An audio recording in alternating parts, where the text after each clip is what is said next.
Good evening. A Newsnight investigation has discovered that a supposed bomb detector produced by a British company and sold for use in Iraq simply does not work. Following our revelations, the government is to ban their export to Iraq and Afghanistan. The Iraqi government has spent $85 million on the devices, which have been widely used, and there are concerns that the detectors have failed to stop bomb attacks that have killed hundreds of people.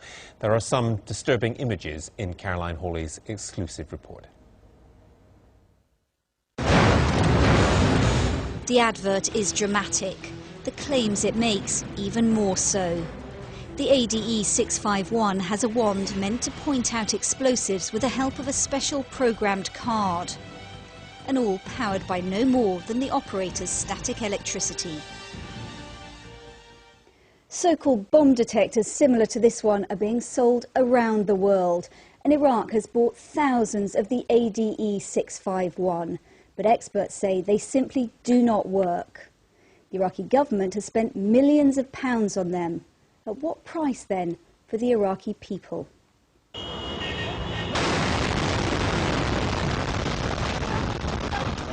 Three times in the past few months, Baghdad has been hit by coordinated waves of bombings. This was last October. In December, over 120 people were killed. And Iraqis have been asking how so many bombs could have passed through the city's security to devastating effect. Well, the ADE 651 is in use at most checkpoints in Baghdad, each one costing around $40,000. In all, the Iraqi government has spent $85 million on them. This man's having his damaged house repaired after a bomb attack last year, and his daughter and son-in-law are still being treated for injuries. If that device was effective, if it was working properly, then none of this would have happened. It's the first time that a car bomb has been used here to such deadly effect. Today's bomb is not just a terrible human tragedy. It's by far the most serious attack there's been since US troops took Baghdad. I spent 3 years reporting from Baghdad, and I've seen far too many times what a bomb can do, how it takes and wrecks lives. It worries me that a British firm might be selling a bomb detector that doesn't work to a country where lives literally depend on it. It worries others too. This type of equipment does not work, and I wouldn't mind betting that lives have been lost in consequence.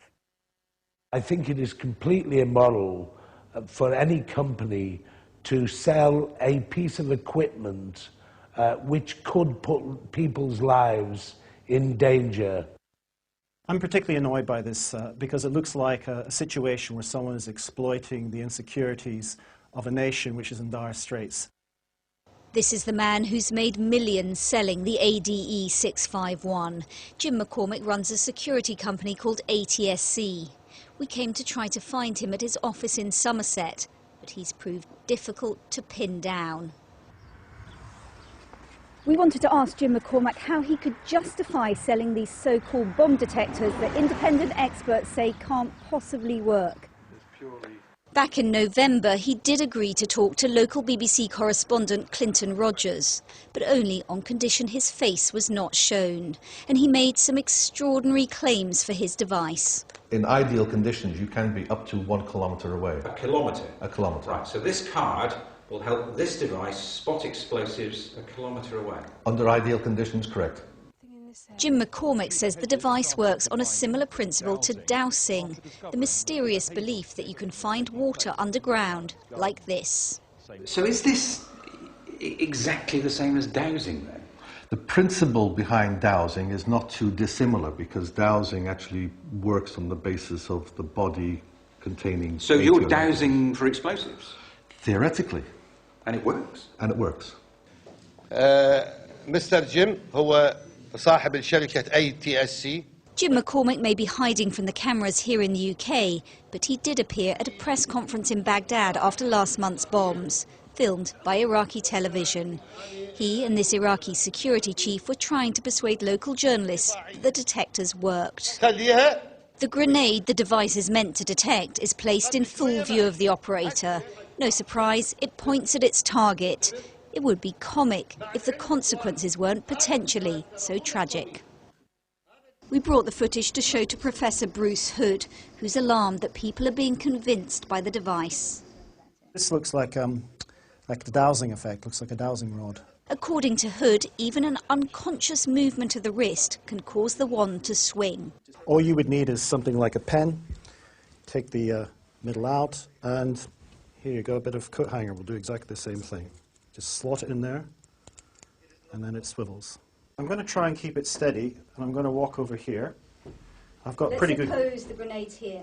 Okay. So if I walk forward...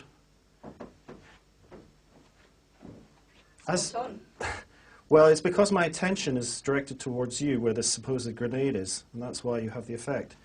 And it really does look as if it's controlled by an external force. Bruce Hood is a cognitive scientist who studies how children and adults can be persuaded to believe the unbelievable. As you saw in the demonstration, it's very convincing. It looks as if the rod is being controlled by some force and is moving to detect something. So I think if people don't really know about this effect, then it looks entirely plausible. Since the mid-1990s, a succession of dowsing-type detectors like the ADE 651 have come onto the market. In 1995, the FBI tested a device called the Quadro Tracker. It warned, "The Quadro Tracker is a fraud. All agencies should immediately cease using the device." Another warning about modern dowsers followed in 1999. "Warning, do not buy bogus explosives detection equipment." In 2002, a test by Sandia National Labs in the US found that a similar device, the mole detector, didn't work and performed no better than a random selection process. We turn to Sidney Alford, who reconstructs terrorist attacks and who gives advice to military agencies. He's one of the country's leading experts on explosives, and he's acquired a dowsing-type device to show us. So let's take it apart and see what's inside it. Okay. Difficult to open. Not intended to be opened, I suspect. So there's nothing in there that could detect a bomb, that could possibly work. Speaking as a professional, I would say that was an empty plastic case. And yet these things sell for tens of thousands of pounds. So what about the ADE 651 itself? Sidney Alford told us he was horrified it was being exported from the UK. It's not only immoral, but I will be surprised if there is not some legal mechanism or governmental mechanism to prevent it. Jim Mccormick claims that the cards that go into the card reader are the key to how the device works, and that different cards can detect anything from explosives to dollar bills and even elephants. This is tuned to a channel. This is tuned to a frequency, and when that's inserted into the card reader, is now looking for that frequency band. We managed to obtain a set of Mr. McCormick's special cards. The secret of the device is supposedly these cards, which are somehow programmed to detect the explosives you're looking for. This one says in Arabic, TNT. Remember that Jim McCormick says this is the key to the detector. So we wanted to find out if there's anything inside the card that could allow it to identify TNT. We've come to the Cambridge Computer Laboratory to find out. Dr. Marcus Kuhn is going to analyse it for us.